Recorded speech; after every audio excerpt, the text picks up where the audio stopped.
So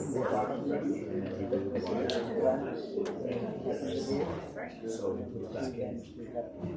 Perfect.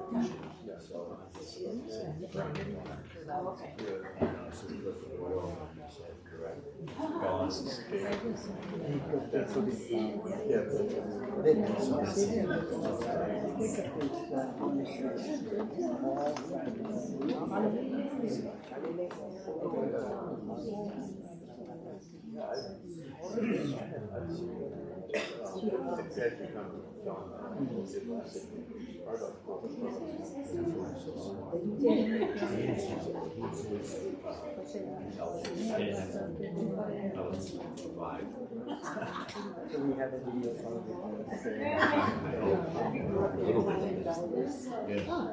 I'm Christine and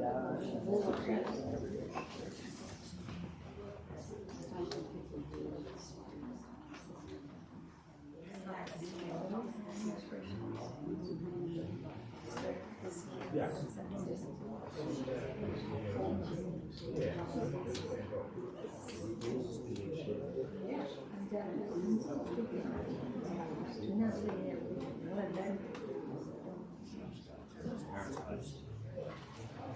There he is. Currently, you are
Good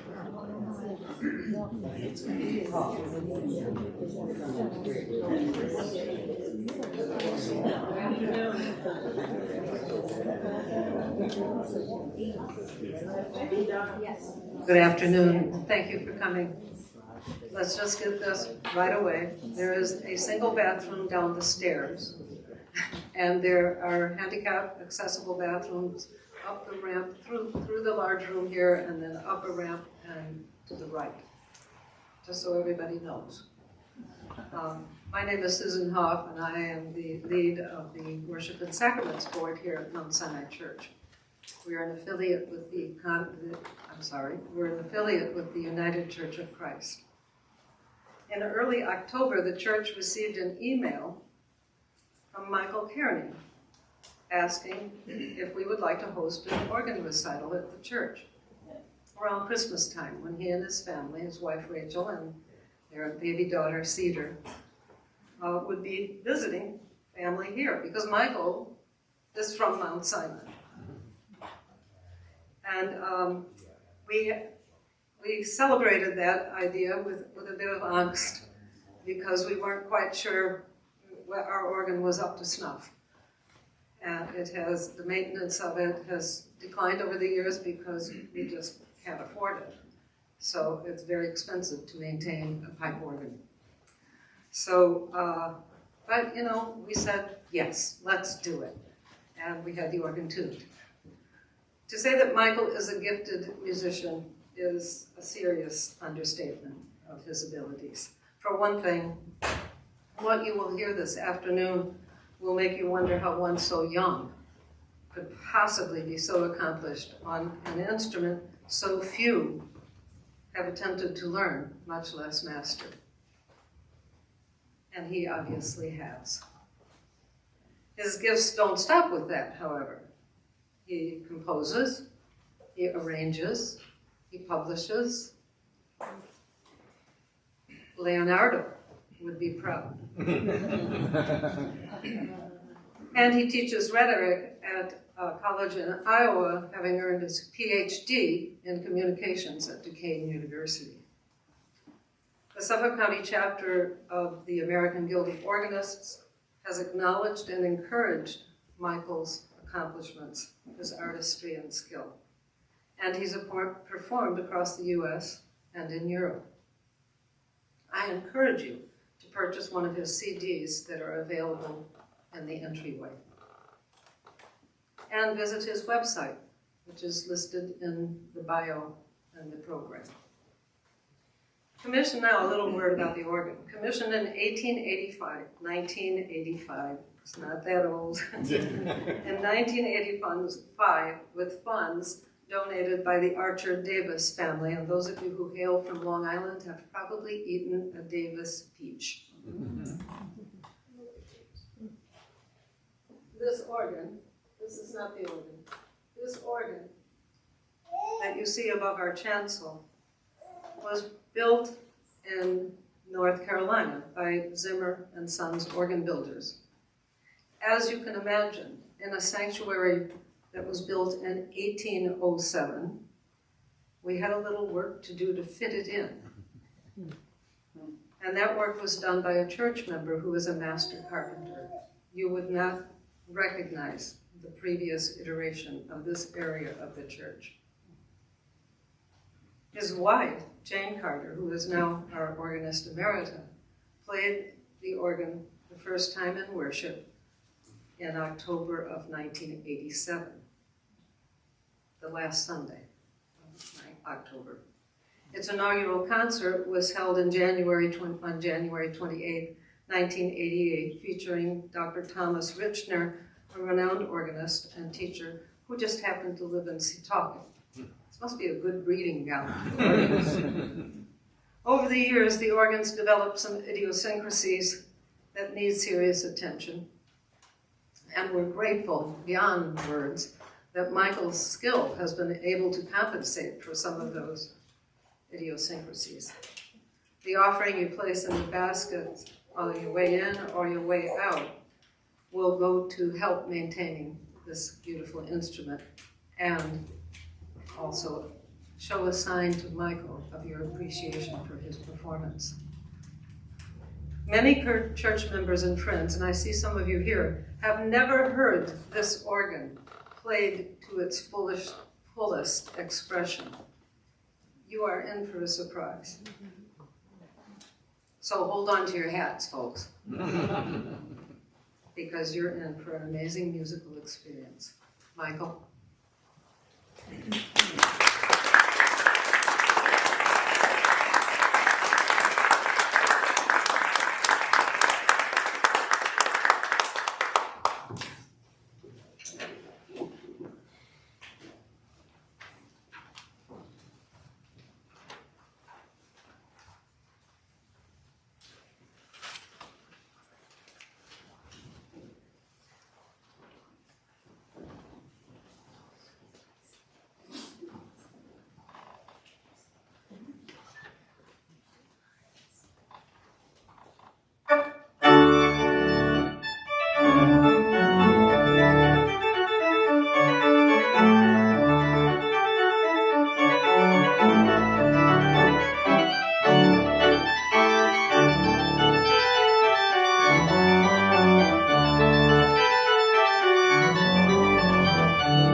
through that first piece because after Sue's introduction, I felt like I needed to go crawl home.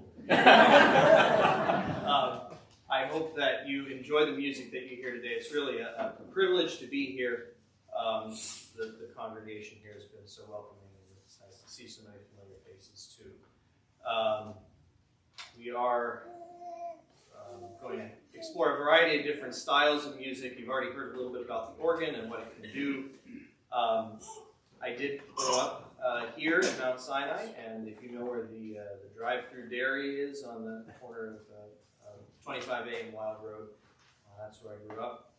And it's been a pleasure to stay connected even as the Lord has plans for our lives that lead us in strange and far directions sometimes, as many of you know. So it's great to be here.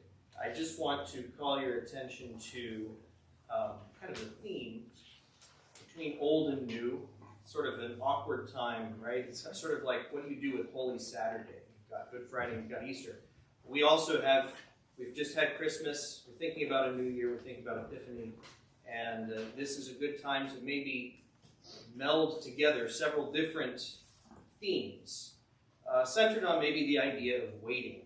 So, what does it mean to be waiting? We're between the old and the new. We know that there are promises in the scriptures of what is to come. We don't experience that. And so the texts here are meant to help you kind of think through some of that. In terms of what you can do, sometimes, when I go to organ concerts and I listen to other people play, I sometimes sit in the audience and go, wow, I feel bad. I didn't realize this was so boring. What do you do during an organ concert when you're not actually the one playing? Because it's so much fun to play. But what do you do when you're just sitting there? Well, there's so many things you can do. You can look around the church, of course. You can meditate on the texts, right? And so in the program, I tried to provide some excerpts from the texts, right? Just meditate on those and think about those if you like. And I should let you know there's a recorder right up there in the balcony, so those of you who are sitting up there, any side comments you make to one another about the concert are going to be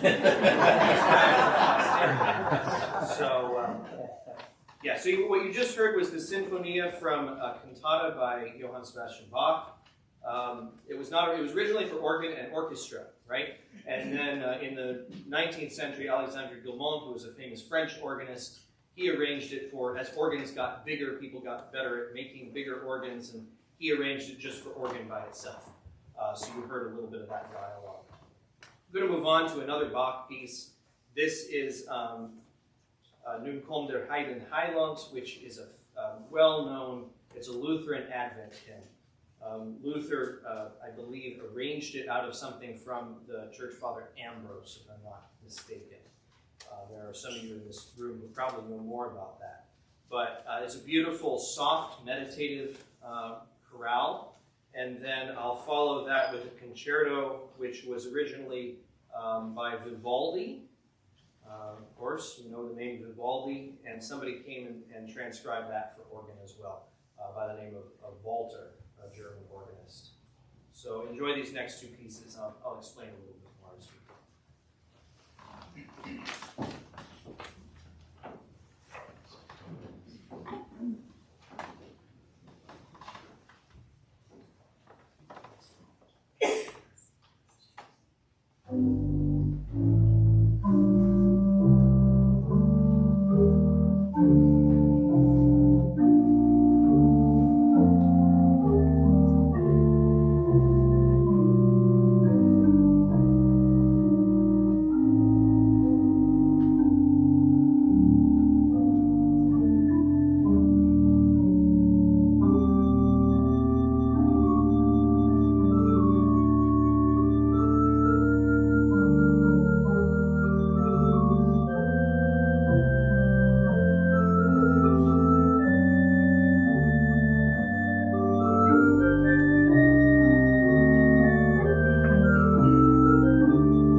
you may have some questions about a pipe organ.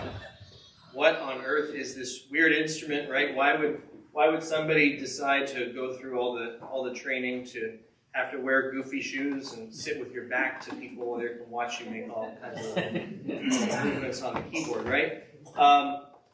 And of course, you could get a really deep answer to this. But the bottom line is that organs have developed over the centuries as kind of a mechanical orchestra of sorts. You can think about them like that. If you don't have room up here for a full orchestra, so wouldn't it be nice for churches and for concerts, wouldn't it be nice if you could devise some way that you can make pipes and air sound sort of like an orchestra? And that's why you notice some of the pieces I played here at the beginning have been transcriptions. They were written for orchestra at first, and then somebody came along and wrote them for organ.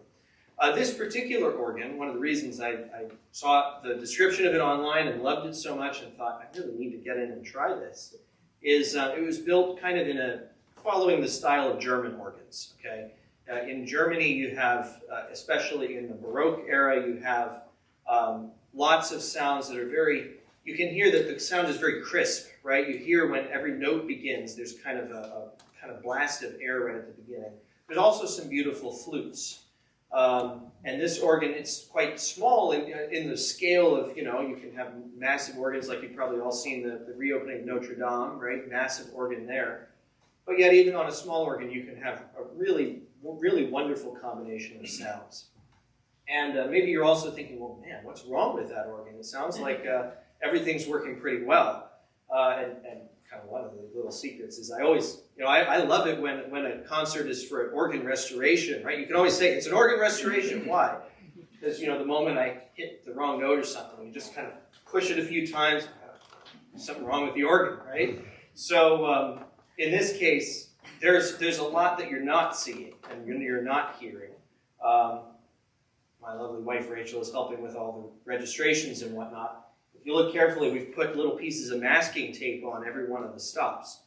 An organ like this has a system that you're supposed to be able to set things and to set things ahead of time. So you can just push one button as you go and it'll keep track of where you are, right? And that has kind of gotten a little bit, it's not quite working, right?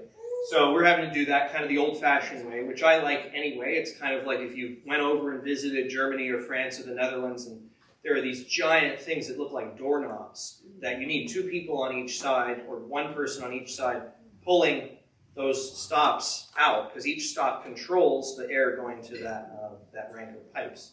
So in this case, Rachel's kind of doing all that sort of manually. And there's been some dead notes and other things, and the guy who's come and tuned it has done a great job.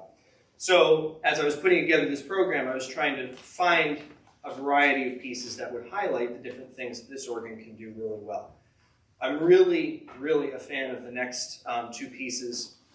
The first one is actually a set of two shorter pieces by a French composer of the 18th century named Louis-Claude Daquin. He wrote some noëls, as you know, and Noël is seasonal to this time of year, and it is sort of associated with the word for good news. The idea that there is a beautiful, simple truth that is conveyed in these texts. And he uses simple combinations of stops to highlight that. The second one in particular really shows off the flutes of the organ. So I hope you can imagine it like a little recorder ensemble, right, that might sit here. And then, what's after that? I forgot that. After that is, a prelude and fugue by Felix Mendelssohn, so 19th century German composer. He would have had access to a lot of instruments that were still like this, even though they also were building them in different ways. And this is a real demanding piece of music, but a really nice expression of sort of what organ music and organ composing was like then. So I hope you enjoy these next two pieces.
warn you about the Zimbelstern before, did I? The little bells that you hear. It's just as good. You were surprised. Yeah, that's another German thing, by the way. They still make organs. It's usually a little, some kind of motor that's either powered by wind or powered by the electricity for the motor.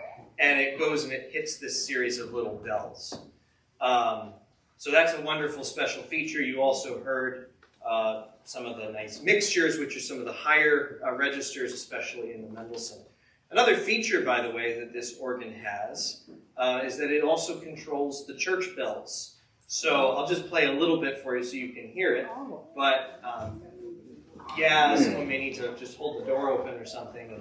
And I'll just play a little Christmas carol or something, just so you can hear what it sounds like. Quite a nice thing to be able to use that steeple for music, right?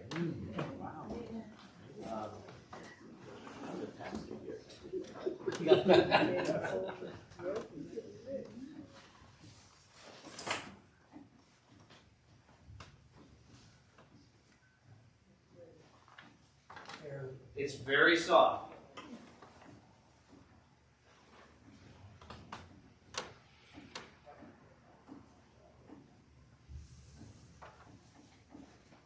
Very soft. Maybe that's another thing we looked at. I don't know. But there you go. So, so that's, again, organs have all kinds of different wonderful things on this. There are some that have a little cup of water that's actually part of the organ, and you can blow air through it, and it'll create like a sort of a singing bird effect. They call it a nightingale. There's all kinds of crazy things that people have done over the years.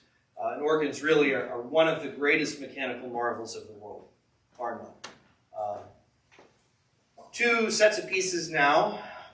Sorry if this concert is going longer than you thought. If anyone has to leave, that's please, I'm not offended. It's all because Sue gave too long of an introduction. But this suite is a suite of Christmas carols that I've arranged. And following that, you'll see more about them in the program, of course. You'll recognize them, I hope. And then I couldn't resist including an arrangement by a friend of mine who's in the Netherlands, who has written a wonderful, I think it started as an improvisation in which he sort of blended together two carols, Carol of the Bells and God Rest You Merry Gentlemen. Works great, works perfect on this particular organ. So I think you'll enjoy that.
when we think about moving from Advent to Christmas to New Year, we find that we are still waiting. We celebrate the birth of Christ every year, and yet there's always waiting to be done for celebrating it the next year. My kids are great at that. Looking forward to Christmas already, already the following year. But these last two songs are particularly special to me, thinking about this theme.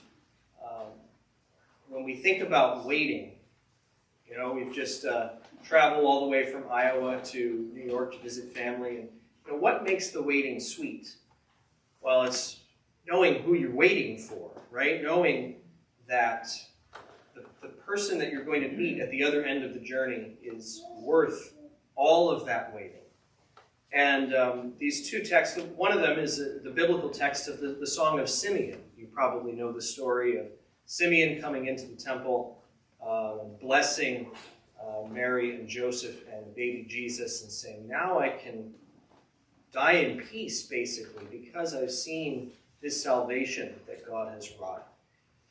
And this is a beautiful setting by a Russian composer from the 20th century, for choir originally, and works nicely on an organ too. And then following that is a setting by a contemporary Dutch composer named John Propitius. Wonderful, wonderful piece, and one of the pieces that really inspired my love for the organ to begin with. And you'll recognize the tune. It's an Advent hymn, Comfort, Comfort Ye My People. But it's also Psalm 42. That's the tune that was originally written for Psalm 42 back in the Genevan Psalter in the days of John Calvin. And I put the Psalm 42 text in, not the Comfort, Comfort text in, because that psalm is all about waiting for God. And I think that describes the posture of each and every believer each day of the year. So I hope you can hear the longing that is present in that psalm and resonate with that as we think about closing out this year in dependence upon God who sustains us. So enjoy these last two pieces. Thank you again for coming, by the way. It has really been a pleasure and an honor, and I hope that the music has touched you in some way. Yeah.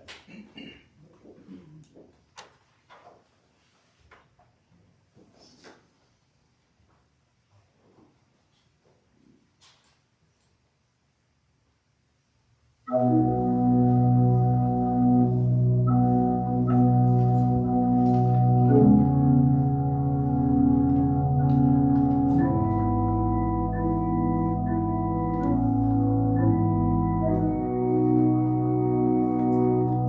you.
something?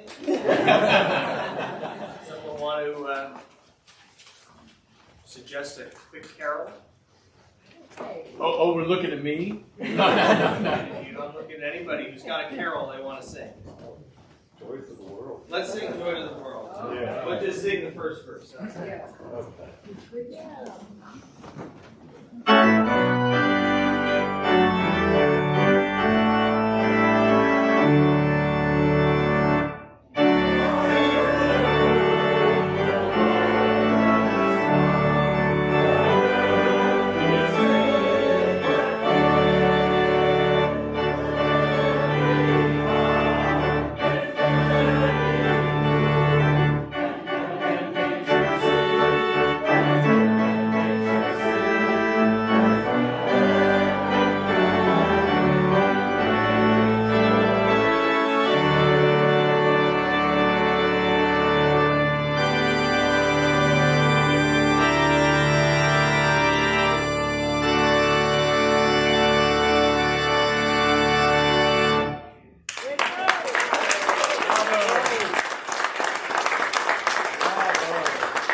Hey friends, my name is Bill Kovacic. I'm the pastor here at the church, and I'd just like a show of hands. How many of you would like us to make this an annual event? Okay, just wanted to get some consensus on that. Is it okay that I vote twice? Yeah, yes, it absolutely is. Vote early and vote.